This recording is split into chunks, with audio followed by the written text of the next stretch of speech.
Okay, we're here in Caesarea after a long and interesting bus journey, which I kind of wish I'd filmed, but I didn't. So yeah, let's head inside the park and take a look at this national monument. Okay, looks like no pets, but no rules against filming, so we should be good.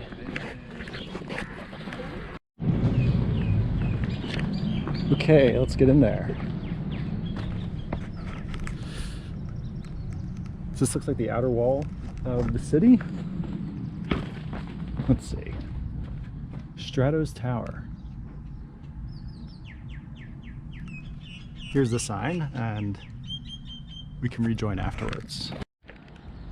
So during the Roman period, this city was built by King Herod on top of an existing city, which was a lot smaller. And he built it in the Roman style.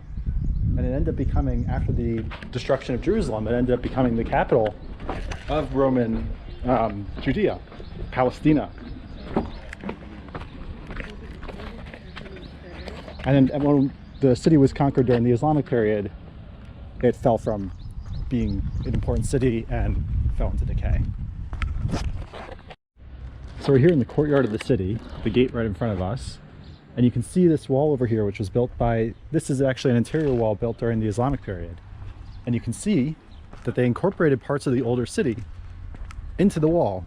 We have these parts of the columns, marble just built in, which would have initially been part of some other structure and was repurposed. And here we've got the old Roman road, worn smooth by 2,000 years of feet. So let's head deeper into the city. Ooh, what's this? More parts, more decomposing parts. And a wall. This looks modern, maybe. Concrete with potsherds in it. But that you can definitely see the Roman construction, the Corinthian columns. Now all just stacked up here.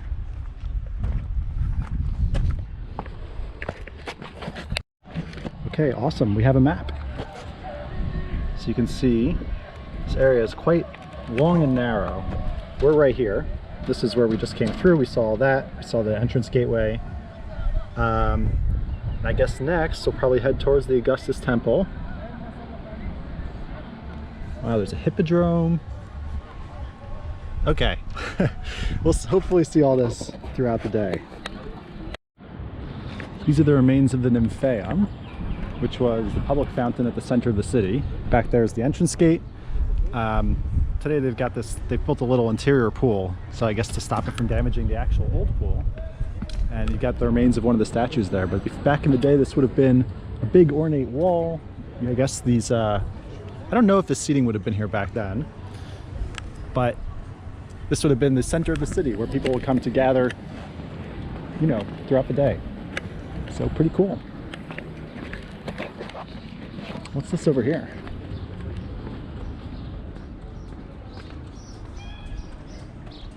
It's pretty cool. There's a lot of really well-preserved stuff here.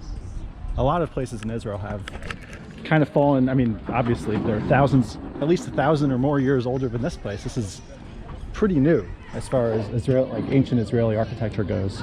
This is at the very end of the Israeli period, the Judean period.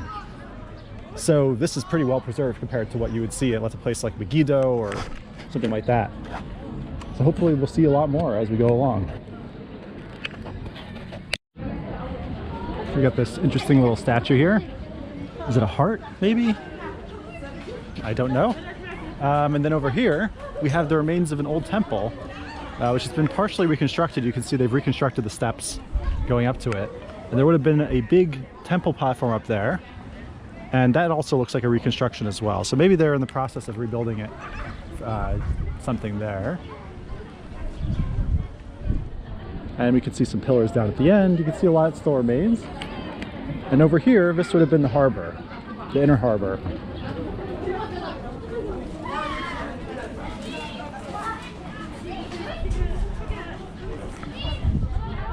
So now it's a cafe. in the remains of what looks like an Ottoman building over here. We've got a little bit left from the original harbor, but most of this is gone. Does that say? I do not read Latin, but if you do, maybe this will help.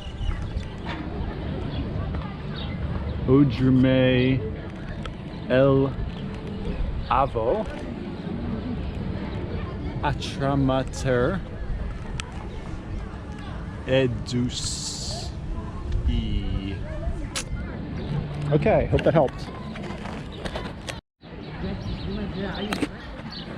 Got this old, huge marble sarcophagus, obviously emptied. And this is kind of the highlight of it, these little rosettes on the edges, on the ends. Not in great condition. It looks like maybe someone broke into it, which is the case with a lot of these old sarcophaguses. They've been looted. Okay, let's see if there's anything down here on the wharf other than restaurants.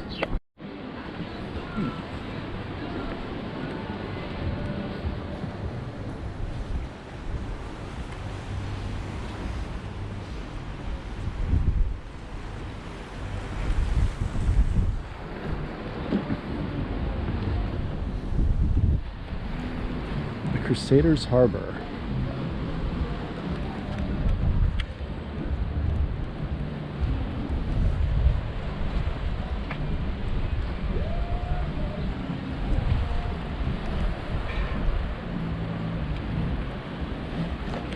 So these are the remains of the harbor, and judging by the name, well, let me read the sign before I talk about it. So during the Crusader period, the 11th and 12th centuries, following the First Crusade, I suppose, the Crusaders actually reopened the harbor, which had been neglected for a very long time. So all this construction you see over here is the Crusader period. And they used this to have a connection to Europe, which was very important. They had a lot of links right back with the homeland. So this was the second period, I guess, Caesarea's second period of importance. After the Roman period, following years of Muslim neglect, you have a few hundred years where the Crusaders used it, and then it fell back into neglect again. Obviously, Caesarea didn't have as much importance to Muslims who lived here because their hinterland was in the other direction. So let's see, there's also supposed to be a column here through the glass floor, but you can't see anything. Supposedly down there is one of the largest columns in Caesarea. So during the Crusader period, this over here was a citadel they built, which was separated from the city behind us by a moat right over there. And that this citadel protected the harbor from the sea. There's still quite a bit left of it actually, but it's been a lot of it seems to have been converted into a restaurant. It's an interesting choice. Also an interesting statue.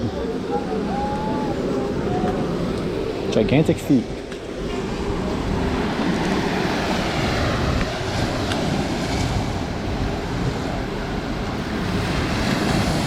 Is that an oil drilling ship out there? I'm not certain, but I think it might be.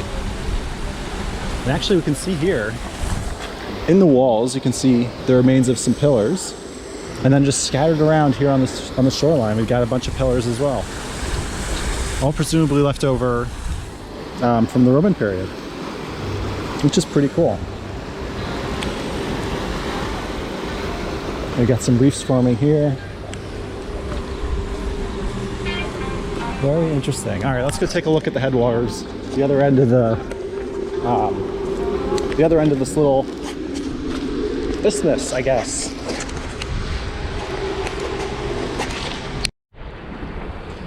This is some sort of diving platform, or I guess fishing platform as well. And there are signs posted saying don't come here, but it doesn't seem to be enforced. So here we are. Over there in the distance you can see one of the drilling platforms. That's fairly new. Israel's only source of oil. And here we've got the harbor again. The inner harbor.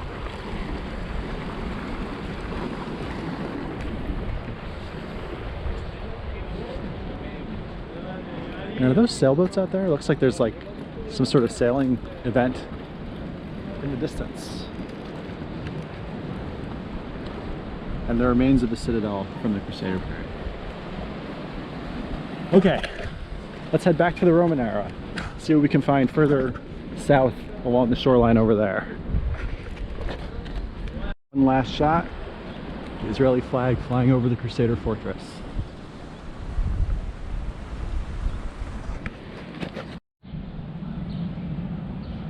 Okay, we are back on the Eastern Wharf, back by the temple. Let's take a little closer look at this place. You can see still embedded in the ground are some of the walls from back in the day.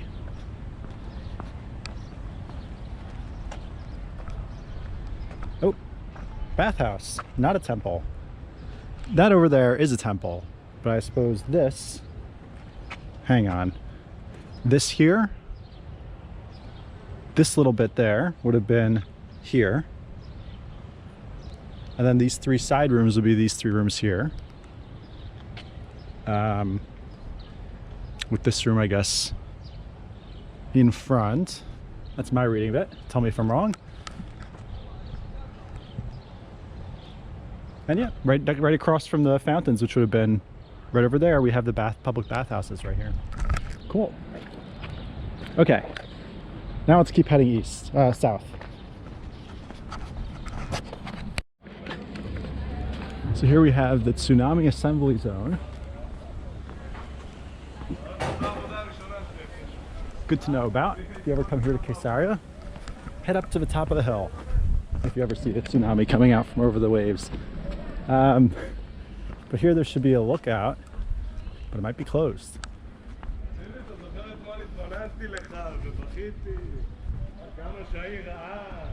Okay, this is actually fairly common on there's so many archaeological sites here that a lot of them are under construction.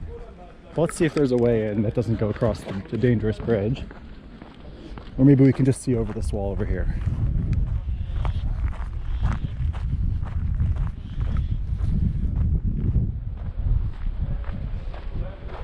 So this should be the temple lookout. Well, let's see.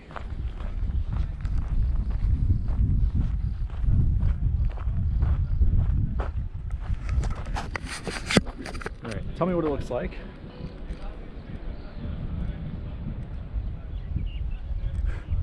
Hopefully you saw something other than flags. All right, now we're definitely going to really head towards the amphitheater and the hippodrome.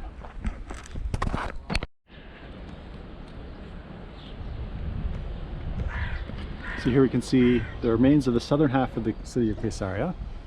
We've got Herod's palace off of that little peninsula over there. You can see a little bit of the theater off in the distance over there, and the hippodrome racetrack along the waterfront right there. In the foreground, these should be different palaces from the time period, although I think there might be a bathhouse there as well, from what I remember on the sign before. We'll see. But there it is. Okay, so I met a guy named Idan who told me about a place which we need to check out, which is called the River Kziv, which has a castle in the side of a mountain there, Montfort Castle. So we'll try to check that out at some point in the future, and in the meantime we will try to head east if that's possible. So I think the way is through this gate over here, which we were at half an hour ago.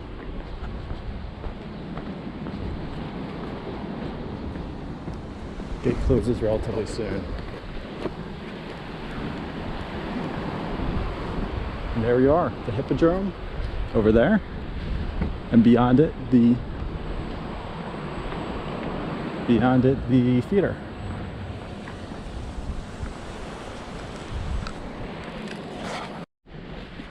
So this right here is the bathhouse from the Byzantine governor's private residence, which when they built these fortifications, most of the house was torn down. But this little bit over here on the edge still remains. You can see the beautiful marble bath right in the center. And there would have been also very nice marble mosaic. There is a mosaic. There's a mosaic, and there's also some marble patterned floors. Very nice. A couple of mosaics. There's one over there, one over there. But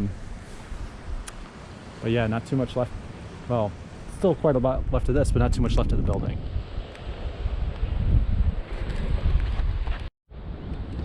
So here we have 3 vaults. These tunnels heading into the ground. Here they are. I'm not sure what they were for, but one of them was converted into what's called a Mithraeum, which is a place for worshiping Mithra, which was the Persian mystical god. You can see this hole in the ceiling here. I believe it's this one, where they would have had a beam of light coming down here into the darkness of this vault. And then down at the end, it looks like we have an altar of some sort.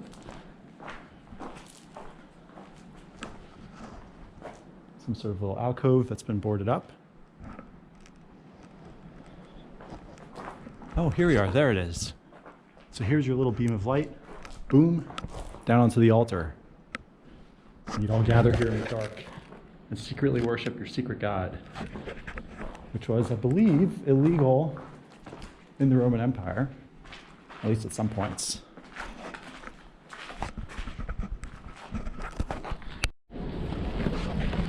So this sign here explains a bit about the history of the vaults. They started off as simply being a support structure for the building underneath, but later they were converted into storage units and a temple down there at the end.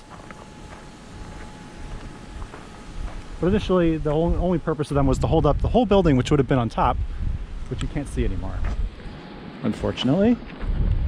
But there is also here this really cool floor mosaic, which I almost skipped over.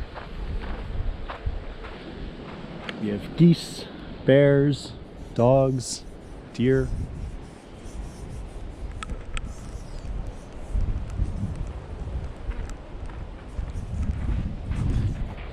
You can see it looks like they reconstructed it a bit out of concrete in the places where it's disappeared, or maybe that's just what was underneath and some color remains.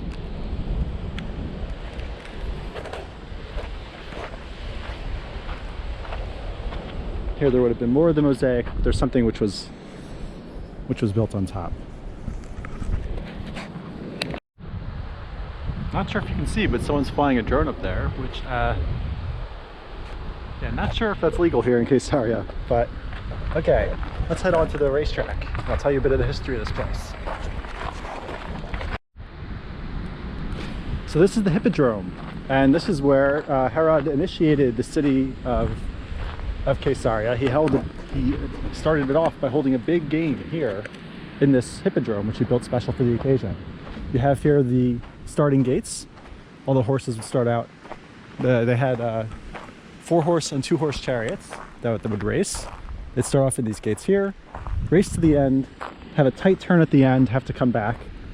And in addition to that, this was also used for other things, including gladiatorial games later in the Roman era, and the execution of Christians and Jews even later in the Roman era, once they started doing stuff like that.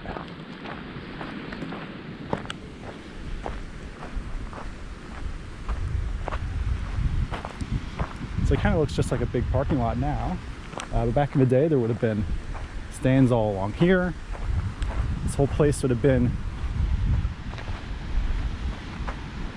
the lively center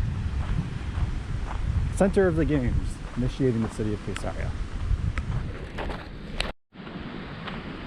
So here we have the rows of benches, which still are here. A little bit of a tight fit, sitting in there squeezed in with 80 smelly Romans. Well, not smelly, because they did have their bathhouses. Apologies to the ancients.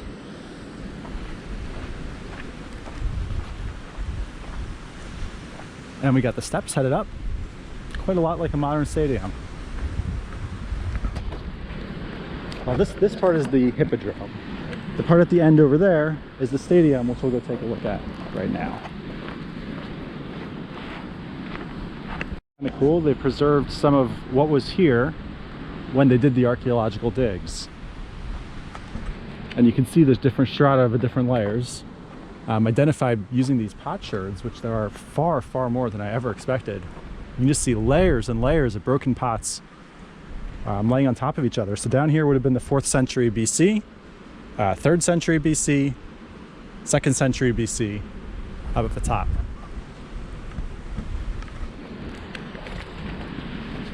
And you can really see the layering, where they started using some new pottery right about here, 2nd century, 3rd century, 4th century. That is pretty cool. All right, let's get to the end here. One day we will finally make it all the way across this hippodrome, which is larger than it looks to me from the outside. Not sure what this is.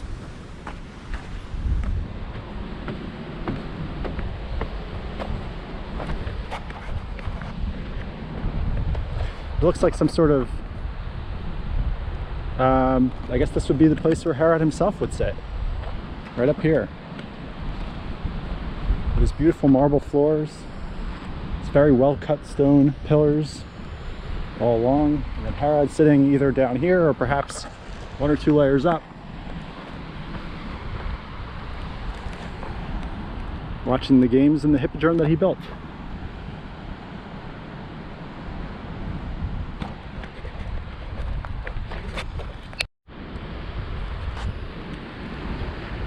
So this is the southern section of the hippodrome, and this was the final section of the hippodrome that was in use during the Roman era. At the end of the Roman era, what we would call the Roman era before the beginning of the Byzantine era, when the Western Roman Empire was conquered, or when the empire was split in two, this hippodrome was shortened, and all of the stuff over there was developed for other purposes. They turned it into mansions and gardens and other things. And this section here, instead of being a hippodrome, was turned into a stadium, which was used for gladiatorial combat, for wild animal fights. You can see some pictures of that over there. And you can see this area is a lot better preserved. We got all the seating still ringing the whole place all the way around. We got some sort of structure here in the middle, which I don't know if that would have been here at the time. Maybe that's something later, or maybe that's served some purpose back in the day as well. And eventually, when they were executing Christians and Jews, they did that here as well, probably. We're not certain exactly, but it was done in some place called the stadium, and this place would have been known as a stadium, so we assume it was done here. Let's see if the sign tells us a bit about this interesting structure here in the middle.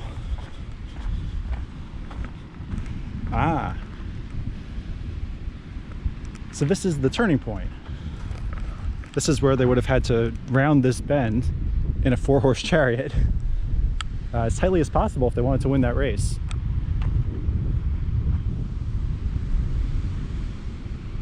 Pretty cool.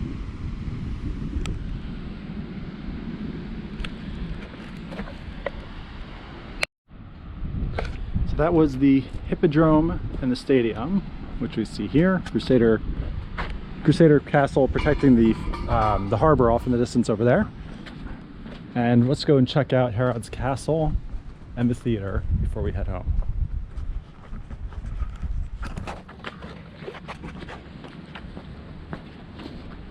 Okay. So this is Herod's castle. You can see he saved all of the good stonework for himself. Really beautiful limestone. I don't know if these holes would, the little like acid marks, the acid burn marks would have been here back then. Perhaps those have happened over time. Don't go in. Okay, we won't. Looks like there's a well or cistern down there.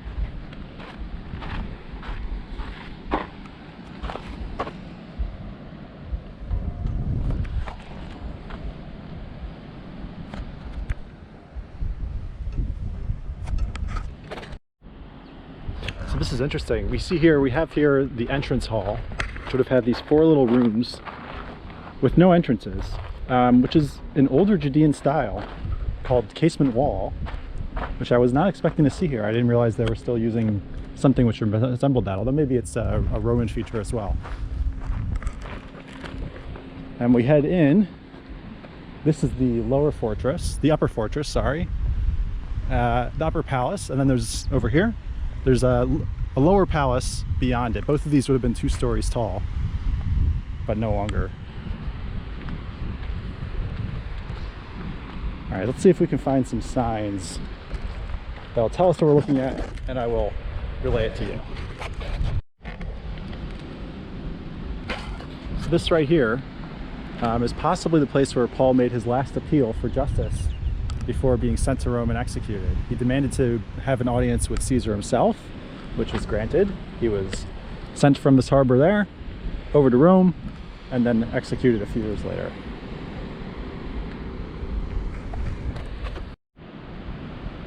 This right here would have been a courtyard, a Paris-style courtyard. We have this grass in the middle, little garden surrounded by a covered walkway with these pillars along the sides. You can imagine what it would have looked like back in the day. And here we've got what seems like a well, or a hole in the ground at any rate. Perhaps a cistern. Probably a cistern, that's what I would imagine, for holding rainwater, which is a popular form of water supply in Judea throughout many time periods. And this below us is the lower palace, which almost nothing remains except that mosaic, a couple mosaics. You can see how the wall would have been laid out, and you can feel the breeze. But other than that, not much left of the experience of the original lower palace here.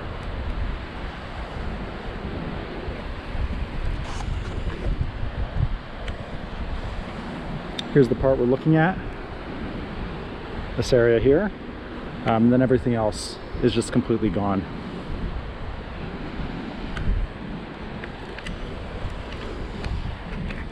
And there you have it, the remains of Herod's beautiful palace here at Caesarea.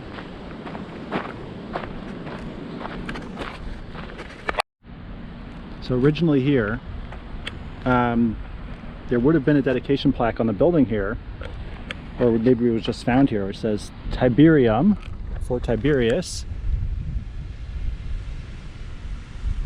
Pontius Pilatus built this building.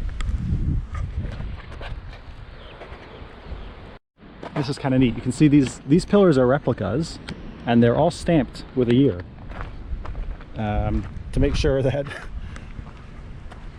in the future, well, that one's not stamped, so maybe they're not all stamped, but a lot of them anyway are stamped with a year, so that you know that they're not original. 1997, perhaps it's only one per column. Could be it's actually a solid piece. But yeah, they've stamped them to make sure that 300 years from now, people don't think they found original Herodian pillars in perfect condition.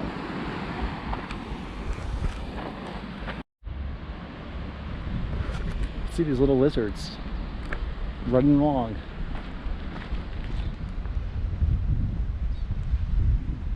Now let's see if we can... Whoop. There he goes. Hello, buddy. It's not bothering him too much. It's pretty cool though. You can see them skittering all the way along the path. All right, let's see if we can get out of here. It looks like they might have locked all the gates. But there are still people here, so at least if I'm trapped here overnight, I'm not alone.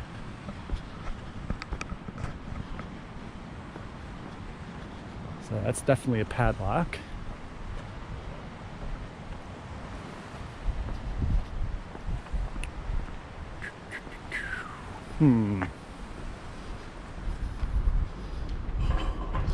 Okay, quite a thick padlock on there. But through there we can see the remains of the old Roman theater. Kind of the highlight of the trip, if I'm honest.